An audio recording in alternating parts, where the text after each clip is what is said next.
আসসালামু আলাইকুম। আশা করি সবাই খুব ভালো আছো। আজকে আমাদের সিরিয়াল অনুযায়ী বোর্ডের সীমাবদ্ধতা আসতেছে। তো আসো আমরা দেখি যে কি কি সীমাবদ্ধতা আছে, বইয়ে কি আছে এবং সেই অনুযায়ী কি কি প্রশ্ন পরীক্ষা আসছে। আসলে 9-10 আমরা যেভাবে শিখে আসি সেভাবে বোর্ডের সীমাবদ্ধতা খুব একটা ইম্পর্টেন্ট মনে হয় না, কিন্তু এর মধ্যে খেয়াল করে দেখো অনেক প্রশ্ন এর মধ্যে আছে, খুব গুরুত্বপূর্ণ কিছু প্রশ্ন আছে, খেয়াল করো। তাহলে সীমাবদ্ধতার মধ্যে প্রথমেই খেয়াল করো যেটা আমাদের বই থেকে আমরা পাই, বোর পরমাণু মডেল হাইড্রোজেন পরমাণু ও একক ইলেকট্রন বিশিষ্ট আয়নগুলোর যেমন হিলিয়াম 1+, লিথিয়াম 2+ বর্ণালী ব্যাখ্যা করতে পারলেও একাধিক ইলেকট্রন বিশিষ্ট পরমাণুগুলোর ব্যাখ্যা করতে বর্ণালী করতে পারে না। এটা বোঝাচ্ছে যে যেমন ধরো আমি যদি হাইড্রোজেনের কথা বলি, সেটা হলো 1s1, একটি মাত্র ইলেকট্রন দিয়ে গঠিত, মানে সিঙ্গেল ইলেকট্রন সিস্টেম। যদি মাল্টি ইলেকট্রন সিস্টেম হয় লাইক হিলিয়াম 1s2 আর লিথিয়াম 1s2, 2s1, এই যে এগুলো যাদের একের বেশি ইলেকট্রন থাকবে তাদের বর্ণালী কিন্তু ব্যাখ্যা করা যায় নাই। অর্থাৎ আমি যদি এভাবে বলি যে ধরো এটা আমরা একটা হাইড্রোজেনের একটা জাস্ট শেল, এখানে একটা ইলেকট্রন, তা আমি যদি এখন এখানে এনার্জি দিই, আমি যদি এখানে এখন এনার্জি দেই, খেয়াল করো, তাহলে সে উত্তেজিত স্তরে যাবে। উত্তেজিত স্তরে যদি যায়, সে এটা আমার উত্তেজিত স্তর,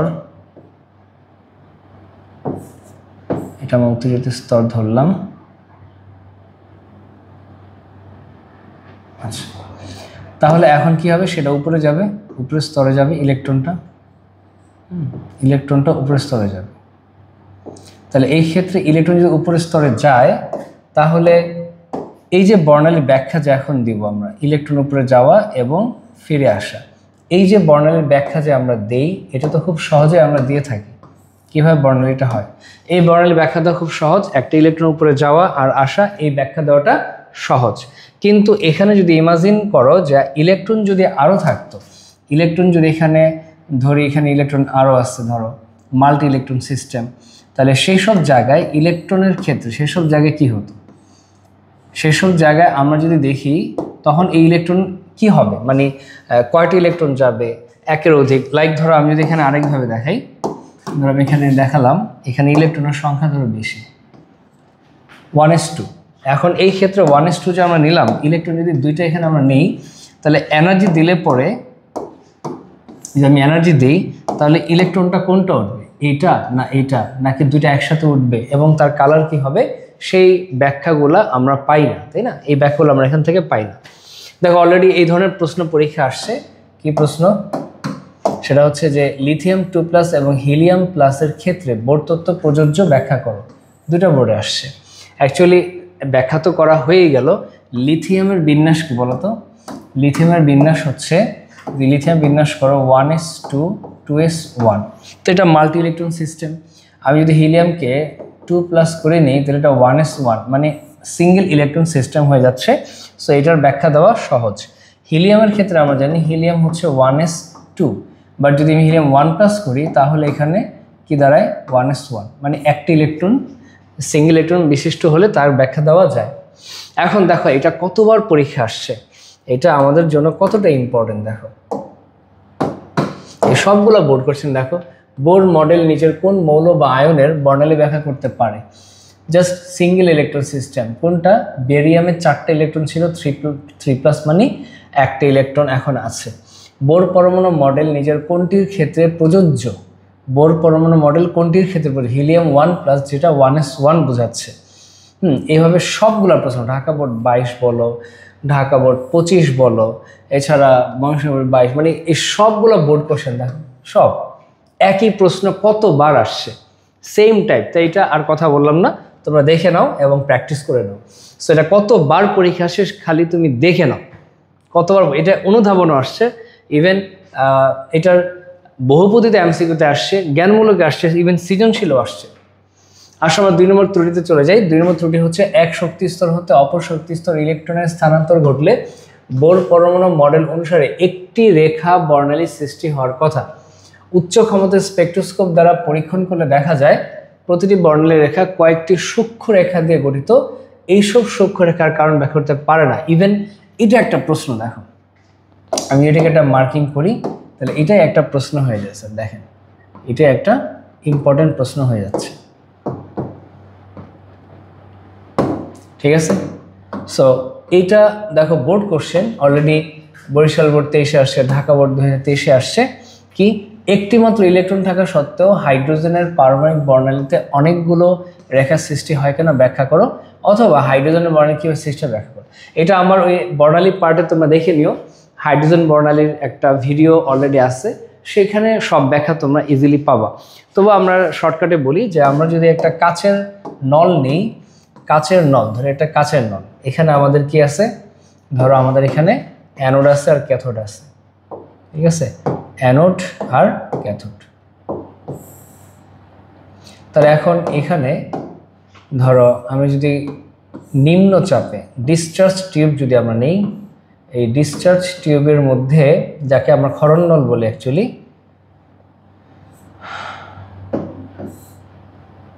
ধরো এটা হচ্ছে মাইনাস আর এটা কি প্লাস, এখানে কোনো আমরা এয়ার রাখবো না, এয়ার মানে কি বাতাস, সব বাতাস এখান থেকে ভ্যাকুয়াম মেশিন দিয়ে বের করে নিব যেন ইলেকট্রিসিটি ফ্লো হতে, এই যে এখানে যদি আমি ভোল্টেজ অ্যাপ্লাই করি প্রায় 10,000 ভোল্ট অ্যাপ্লাই করি, ইলেকট্রিসিটি ইলেকট্রন এখানে যে যাবে, কারেন্ট যে পাস হবে, এটা যেন কোনো বাধা বা রেসিস্ট্যান্স যেন না হয়, এই জন্য এয়ারকে আমরা দূরে সরাই নিব, যেহেতু এয়ারকে আমরা সাকশন পাম্প দিয়ে বের করে নিব, যে কারণে এখানে চাপ খুব কমে যাবে, এই জন্য এটাকে বলা হয় নিম্ন চাপে।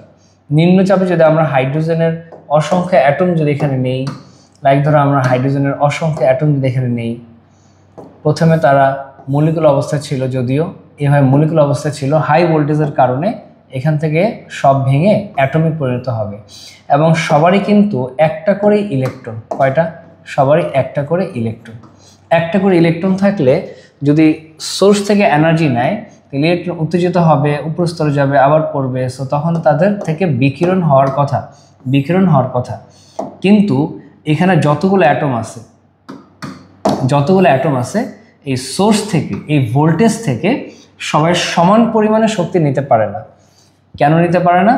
কারণ এখানে যখন উত্তেজিত হতে নেয় ইলেকট্রন, সে হয়তো এখান থেকে আসা ইলেকট্রন দ্বারা আঘাতপ্রাপ্ত হয় একভাবে, আবার এখানে আরেকটা কি হয়, প্রোটন, ইলেকট্রন যখন ছিটকে এখানে যায়, আবার আরেকটা প্রোটন এসে একে আঘাত করে, আবার এইদিকে ইলেকট্রন পড়তে না পড়তে আবার আরেকটা দ্বারা আঘাতপ্রাপ্ত হয়। তাহলে এই যে বিষয়গুলো, তখন আমরা বলি যে প্রতিটি পরমাণু সমান পরিমাণে শক্তি নেয় না, আর এই কারণে তাদের প্রত্যেকের শোষণগুলা কাছাকাছি পর্যায়ের হলেও কিছুটা ডিফারেন্স পাওয়া যায়, ভিন্নতা পাওয়া যায়, আর এই ভিন্নতার কারণে বর্ণালী রেখাগুলো একাধিক রকম হয়। ঠিক আছে, এটা একটা ত্রুটি যেটার ব্যাখ্যা আমরা বোর্ড থেকে পাই না। দেখো বোর মডেলে পরমাণুর আবর্তনশীল ইলেকট্রনের কক্ষপথ দ্বিমাত্রিক সমতলীয়, বোর মডেল থেকে পরমাণুর প্রকৃত ত্রিমাত্রিক কাঠামো পাওয়া যায় না। অর্থাৎ আমরা যদি দেখি যে বোর মডেলের কক্ষপথটা ধরে এইভাবেই আমরা এখানে ইমাজিন করি যে একটা ইলেকট্রন এখানে আছে, ধরো এখানে একটা ইলেকট্রন আছে, তো এই ইলেকট্রনটা এইভাবে ঘুরতেছে, কোন পথে, বৃত্তাকার পথে। এখন তার ধরো ব্যাসার্ধ ধরো এখানে এরকম, এই ক্ষেত্রে আমরা যদি বলি এটা হচ্ছে দ্বিমাত্রিক, মানে কি দৈর্ঘ্য এবং প্রস্থ বা এক্স এবং ওয়াই দ্বিমাত্রিক বলতে এখানে কি বোঝাচ্ছে, এক্স এবং ওয়াই, অর্থাৎ দ্বিমাত্রিক কাঠামোতে আমরা একটা ইলেকট্রনের ঘূর্ণনকে বুঝাতে পারতেছি। এটা ছিল একটা ড্রব্যাক, প্র্যাকটিক্যালি এটা দ্বিমাত্রিক না, বরং এটা কি ত্রিমাত্রিক। একটা ইলেকট্রন ত্রিমাত্রিক কক্ষপথে আবর্তন করতেছে, ত্রিমাত্রিক কক্ষপথের আবর্তন, গতি সবকিছুই একটু ভিন্ন হবে, যেটা দ্বিমাত্রিকের সাথে কখনোই ম্যাচ করবে না। ধরো আমি যদি এখানে বলি এখানে আরো কক্ষপথ আছে, কিভাবে, এই যে এইভাবে ধরো আছে, এখন একটা ইলেকট্রন তো অ্যাকচুয়ালি একটা ইলেকট্রন তো শুধু যে এভাবেই, মানে কি বলে, এটা এভাবেই ঘুরবে এরকম না, এটা তো চাইলে কিভাবে ঘুরতে পারে, এটা চাইলে এইভাবে ঘুরতে পারে, এটা চাইলে এইভাবে ঘুরতে পারে, চাইলে এইভাবে ঘুরতে পারে, মানে ত্রিমাত্রিক ঘূর্ণনটা একটু জটিল হবে, সেই কোনো ব্যাখ্যা বোর মডেল থেকে পাওয়া যায় না, মানে জেড অ্যাক্সিসের কথা এখানে নাই। ঠিক আছে, এখানে খুব ইম্পর্টেন্ট একটা পার্ট দেখো, এখানে এই ত্রুটিটা 4 নম্বর, ইলেকট্রনকে কণা রূপে গণ্য করা হলে তবে একটি নির্দিষ্ট সময় সেই ইলেকট্রনের অবস্থান ও ভরবেগ নির্ণয় করা সম্ভব, কিন্তু হাইজেনবার্গের অনিশ্চয়তার নীতি অনুযায়ী একটি নির্দিষ্ট সময় পরমাণুর মধ্যে কোনো একটি ইলেকট্রনের অবস্থান ও ভরবেগ একই সঙ্গে নির্ণয় করা যায় না, যেহেতু তার মধ্যে গতিশীল ইলেকট্রনের কণা ও তরঙ্গ উভয় ধর্ম অর্থাৎ তড়িৎ চৌম্বকীয় বৈশিষ্ট্য থাকে ব্রগলির মতবাদ। পরে হয়তো তোমাদের কাছে মনে হবে স্যার কিছুই বুঝলাম না। আসলে কিছুই বুঝলাম না ব্যাপারটা এরকম না, বোঝার চেষ্টা করো, জিনিসটা একটু কঠিন। হ্যাঁ, এখানে দুইটা মতবাদ আমাদের সামনে আসে, দুইটা মতবাদ আমাদের এখানে আসে, ঠান্ডা মাথায় চিন্তা করো। একটা হচ্ছে ব্রগলির মতবাদ, আবার এখানে আরেকটা আসতেছে হাইজেনবার্গের কি অনিশ্চয়তার নীতি। এখন এই ক্ষেত্রে আমরা এটাকে ব্যাখ্যা করতে পারি বিভিন্নভাবে। মনে করো এখানে আমার একটা কক্ষপথ, তো এই কক্ষপথ ধরো এখন যদি আমি দুটা ইলেকট্রন নিই, হ্যাঁ ধরো এটা একটা ইলেকট্রন,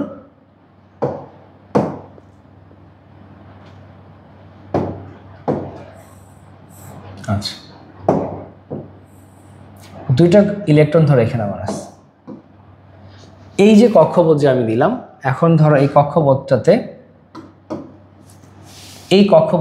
এই যে ইলেকট্রন যে দুইটা ধরো যদি থাকে দুইটা, হাইড্রোজেন, তো হাইড্রোজেনের যদি গবেষণা করতাম যেটা বোর এবং রাদারফোর্ড করে গেছে, একটা কক্ষপথ ইলেকট্রন 7 দিন ঘুরলো কি নাই, ডাজেন্ট ম্যাটার, কোনো বিষয় না। কিন্তু যখন দুইটা ইলেকট্রন আছে, আমি তোমাদেরকে প্রশ্ন রেখে যাচ্ছি, যদি তোমরা আমার লেকচারটা দেখো কমেন্টে অন্তত জানাও যে দুটো ইলেকট্রন থাকলে আসলে কোন দিকে আবর্তন করবে। হ্যাঁ, দুটা কি একই দিকে আবর্তন করবে নাকি বিপরীত দিকে আবর্তন করে? অর্থাৎ ইলেকট্রন দুটা এখানে আছে, এইভাবে এটা যাবে, তার পিছে পিছে সেটা যাবে, ব্যাপারটাকে এভাবে নাকি এভাবে যে এটা যাচ্ছে যেদিকে তার বিপরীত দিকে যাবে, এটা কোনটা সঠিক হবে চিন্তা করে দেখো। এখন যদি বলো যে স্যার এভাবে গেলে তো তারা সংঘর্ষ করবে, এভাবে গেলে সংঘর্ষ করবে, সো তারা একই দিকে ঘুরবে, এই পিছে পিছে যাবে। কেউ আবার বোকার মতো এটাও বলে যে ইলেকট্রন স্থির থাকে, কক্ষপথ নাকি ঘুরে, এভাবে কক্ষপথ নাকি ঘুরে। এই ধরনের আশ্চর্য রকমের ব্যাখ্যা আসলে মানে আমরা বইগুলোতে পাই না, হয়তো কেউ বলে থাকলে এটা ভুল হতে পারে। বেসিক্যালি ইলেকট্রন এমনও এইভাবে এসে আবার এমন হয়, এভাবে এসে এরকম হয়, ব্যাপারটা কিন্তু এরকমও না। তাহলে কি যদি বলো যে স্যার একই দিকে যায় তাহলে এটা সঠিক না। কারণ যখনই কক্ষপথে একটা ইলেকট্রন বৃত্তাকার পথে ঘুরবে, লাইক ধরো এইভাবে ঘুরতেছে, কে একটা ইলেকট্রন এখানে ঘুরতেছে, যখনই একটা ইলেকট্রন বৃত্তাকার পথে এইভাবে ঘুরবে, ঘোরার কারণে তোমরা জানো 90 ডিগ্রি অ্যাঙ্গেলে একটা ফোর্স তৈরি হয়, চৌম্বক বল যাকে আমরা বলি, north pole and south pole, চৌম্বক বল তৈরি হয়। তাহলে যদি এখন ঘটনাটা এই ঘটে যে ইলেকট্রনটা একই দিকে ঘুরতেছে, এটাও একই দিকে ঘুরতেছে, তাহলে তো আমরা এই পৃথিবীর সবাই চৌম্বক হয়ে যেতাম এবং ইলেকট্রন মাইনাস বিকর্ষণ অনেক তীব্র হয়ে যেত, যে কারণে তারা তাদের মাইনাস চার্জকে অ্যাভয়েড করে অ্যাট্রাকটিভ ফোর্স আনার জন্য স্পিন, তাদের নিজেদের স্ট্যাবিলিটির জন্য, এটা যদি ক্লকওয়াইজ ঘুরে এটা এন্টি ক্লকওয়াইজ, একটা প্লাস হাফ স্পিন আর একটা মাইনাস হাফ স্পিন দিকে আবর্তন করে এবং এর ফলে গতিবেগটা বিপরীত দিকে হয়। ফলে এটা যদি এদিকে আসে তাহলে তো বিপরীত দিকে ঘুরলে তাদের ম্যাগনেটিক ফোর্স কি হবে, ক্যান্সেল আউট হয়ে যাবে। অর্থাৎ এটা যদি আমি আরেকটা কপি করি, দেখো তাহলে এই ক্ষেত্রে এমন, অর্থাৎ এই দুটি ইলেকট্রন পাশাপাশি থাকলে তাদের পরস্পর আকর্ষণ হয় এবং চুম্বকটা ক্যান্সেল হয়ে যায়, জোড়া আকারে থাকলে চুম্বকটা ক্যান্সেল হয়ে যায়। তার মানে একটা যাচ্ছে ধরো এদিক দিয়ে যাচ্ছে আর এটা যাচ্ছে এই তার উল্টা দিকে, মানে বিপরীত দিকে ঘুরতে বাধ্য তারা। কিন্তু তখন প্রবলেমটা হইল যে বিপরীত দিকে ঘুরে তখন কিভাবে যাবে, একটা আরেকটার ভিতর দিয়ে, কি একটা কি একটা ভিতরে যেতে পারে? কখনোই তো যাওয়ার কথা না। কিন্তু এই যে এখানে একটা কথা যে আসছে ব্রগলি মতবাদ, কি মতবাদ? ডি ব্রগলি মতবাদ। ওনার একটা লেকচার, একটা ভিডিও আমার আছে, তোমরা দেখে নিও প্লেলিস্ট থেকে, এখনও ডিটেলস আমরা যাব না।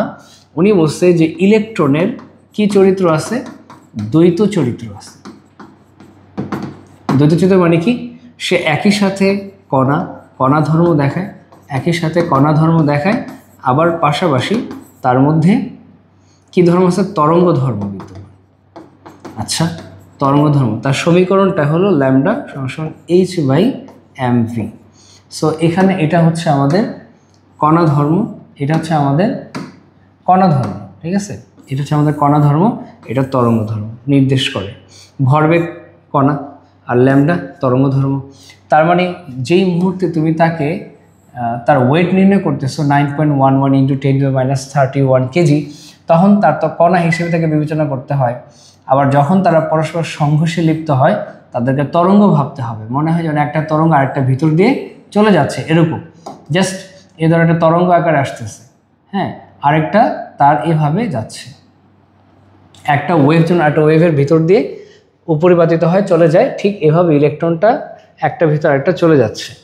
সো এই যে ব্যাখ্যাগুলো এইটা কিন্তু বোর্ড থেকে আমরা পাই না। হাইজেনবার্গ কি বলছে যে তুমি একই সাথে এটাকে কণা আবার তরঙ্গ বলতে পারবে না, কারণ যদি কণা বলো তাহলে তার ভর থাকবে, ওই সময় তরঙ্গ বলা যাবে না। আবার যদি বলো তারা সংঘর্ষে লিপ্ত হচ্ছে, তো সংঘর্ষে লিপ্ত হওয়ার মুহূর্তে তাকে তরঙ্গই ভাবতে হবে। তখন ওই মুহূর্তে তাকে তুমি কি ভাবতে পারবে না, ওই মুহূর্তে তাকে তুমি কণা ভাবতে পারবে না, সংঘর্ষের মুহূর্তে তাকে তরঙ্গই ভাবতে হবে। তো এই পুরো জিনিসটা একটা ছোট্ট জায়গার মধ্যে নিয়ে আসা হয়েছে।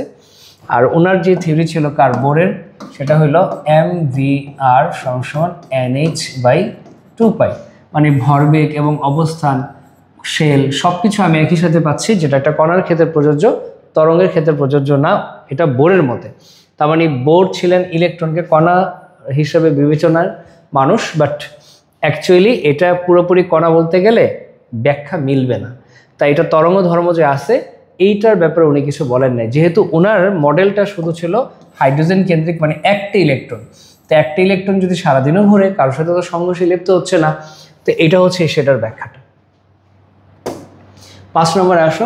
বোর মডেলের বলা হয়েছে স্থির কক্ষপথে ইলেকট্রনের কৌণিক ভরবেগ এটা থাকবে। আচ্ছা, এই জিনিসটাকে আমরা ভুল বলতেছি না, কিন্তু এই জিনিসটা কিভাবে হলো nh/2π, কোন গাণিতিক সূত্র দিয়ে আসলো সেটার ওনার কোনো ব্যাখ্যা নাই। কোনো প্রশ্নের ব্যাখ্যা না দেওয়াটাকে একটা ত্রুটি হিসেবে বিবেচনা করা হয়। আচ্ছা, ফাইনালি 6, যেটা চুম্বক ক্ষেত্রের প্রভাবে বর্ণালী রেখাগুলো আরও সূক্ষ্ম রেখায় বিভক্ত হয়ে পড়ে, একে জিম্যান প্রভাব বলে। একইভাবে তড়িৎ ক্ষেত্রের প্রভাবে ঐরূপ ঘটে, একে স্টার্ক প্রভাব বলে। এই দুই প্রভাব থেকে আমরা কি চিন্তা করতে পারি? এক্ষেত্রে চৌম্বক ও তড়িৎ ক্ষেত্র দ্বারা পরমাণু কোনো নির্দিষ্ট শক্তিস্তর সূক্ষ্ম বিভাজন ঘটেছে। উনি বিসর্গ চিহ্নটা দিয়েছেন, মানে অবাক হওয়ার মতো। তুমি কি অবাক হয়েছো পড়ে? হ্যাঁ, বলবো যে আমি তো বুঝিই নেই, তাই না? আমি তো জিনিসটা বুঝিই নেই। আসলে অবাক কোত্থেকে হব? অবাক না হওয়াটাই আমাদের না বুঝার কারণ। তা আসো এটা আমার একটু ব্যাখ্যা দিই। জিমেন প্রভাব নিয়ে একটা ভিন্ন ভিডিও আমার চ্যানেলে আছে, ওটা দেখে নিও ডিটেলস, ওটা দেখলে তোমার একদম ক্লিয়ার হয়ে যাবে। এরপর আমি ছোট্ট করে একটা ব্যাখ্যা দিই। দেখো, অলরেডি এটা পরীক্ষা আছে, জিমেন প্রভাবকে ঢাকা বোর্ড 2021 মানুষ 2021 আসছে।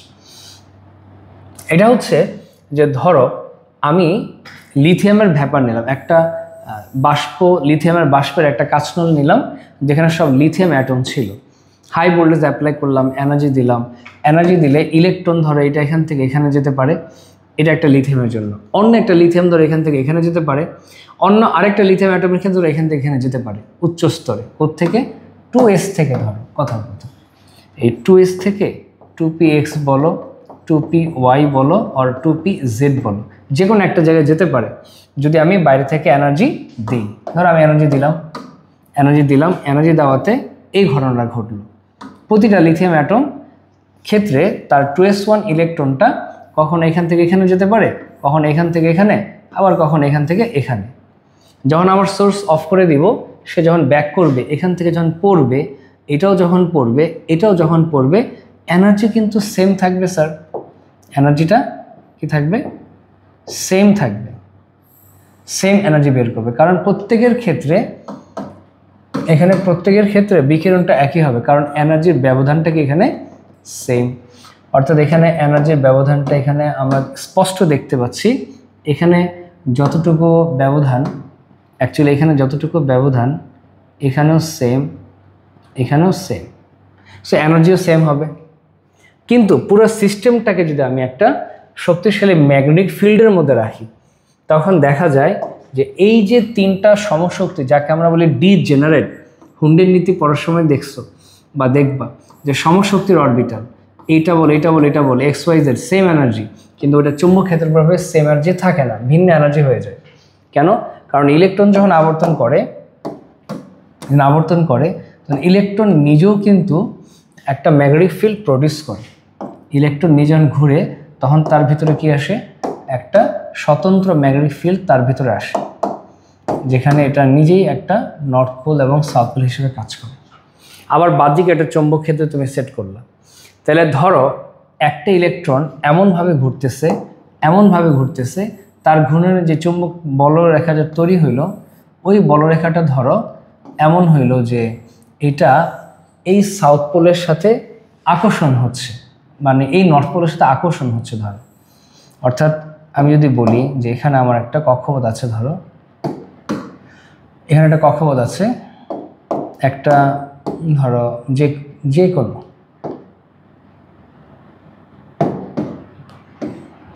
যে কোনো ধরো জায়গায় একটা ইলেকট্রন ঘুরতেছে, তাহলে এটার দ্বারা যেই নর্থ পোল সাউথ পোল হবে এটা একরকম। আবার যদি আমি বলি যে এইখানে আরেকটা ইলেকট্রন ঘুরতেছিল এইভাবে, আর এখানে তার শেলটা হচ্ছে এরকম, অর্থাৎ এখানে নর্থ পোল সাউথ পোল। দেখো কেসটা কি দাঁড়াচ্ছে, এটা দাঁড়াচ্ছে যে এখানে হবে আকর্ষণ আর এটার ক্ষেত্রে হবে বিকর্ষণ। একটা এভাবে ঘুরতে পারে, এটা এলোমেলোভাবে যে কোনো ওরিয়েন্টেশনে থাকতে পারে। এই বিভিন্ন ওরিয়েন্টেশনে থাকার কারণে ওই জায়গাটা তো লাগবে, তার এই ওরিয়েন্টেশন ওই ওরিয়েন্টেশন জায়গা লাগবে না, লাগবে। তাহলে এখানে আকর্ষণ হলে ওর ঘোরার জন্য চৌম্বকে ওকে ঘোরাচ্ছে, শক্তি কমে যাচ্ছে, ধর এটা। আবার ওর বিকর্ষণ হওয়ার কারণে ওর ঘুরতে শক্তি বেশি লাগতেছে, এটা ধরে এটা। আরেকটা লম্বভাবে থাকলে কোনো প্রভাব পড়বে না, এটা ধরে এটা। তাই যেটার কোনো প্রভাব পড়লো না সেটাকে আমরা বলি জিরো, যেটা তার ফেভারে কাজ করলো ওটা প্লাস এল, আর এটা তার প্রতিকূলে কাজ করলো ওটা মাইনাস এল। এখন যখন তুমি এনার্জি দিবা, এই এনার্জি দেওয়ার কারণে সবাই সমান শক্তি নিবে না। কেন? কারণ কেউ হয়তো এখানে উঠবে, কেউ হয়তো এখানে উঠবে, কেউ হয়তো এখানে উঠবে। তখন পড়ার সময় তাদের যে এনার্জির ব্যবধান এটা কখনো সমান হবে না। এটা ধরো একরকম, রাইট, এটা ধরো আরেক রকম, এটা ধরো আরেক রকম। তাহলে এই কারণে কিন্তু তাদের বর্ণালী রেখাগুলো বিভিন্ন হয়ে যাচ্ছে, সূক্ষ্ম রেখায় বিভক্ত হয়ে যাচ্ছে। কি রেখায়? তাদের এই বর্ণালী রেখাগুলো অ্যাকচুয়ালি সূক্ষ্ম রেখায় বিভক্ত হয়ে যাচ্ছে। ছিল একটা রেখা, হয়ে গেল কি এখন অনেকগুলো রেখা। একটা থেকে চৌম্বক ক্ষেত্রের প্রভাবে এই যে বিভাজন, এটা প্রমাণ করে যে শেল একমাত্র শেষ টু এটা বলেই শেষ না, সেখানে সাবশেল আছে, সেখানে আরও অরবিটাল আছে এক্স ওয়াই জেড। এটা আগে জানা ছিল না। তার মানে এই জিমেন প্রভাব দ্বারা প্রমাণ হয় যে এখানে অরবিটাল আছে। কি আছে? অরবিটাল, সাবশেল এগুলো আছে, যেটা বোর কখনো বলে যায়নি। তাহলে এইভাবে বেশ কিছু প্রশ্ন এই বোরের ত্রুটিতে আমরা পাচ্ছি। আজকে এ পর্যন্ত থাকবে ইনশাল্লাহ।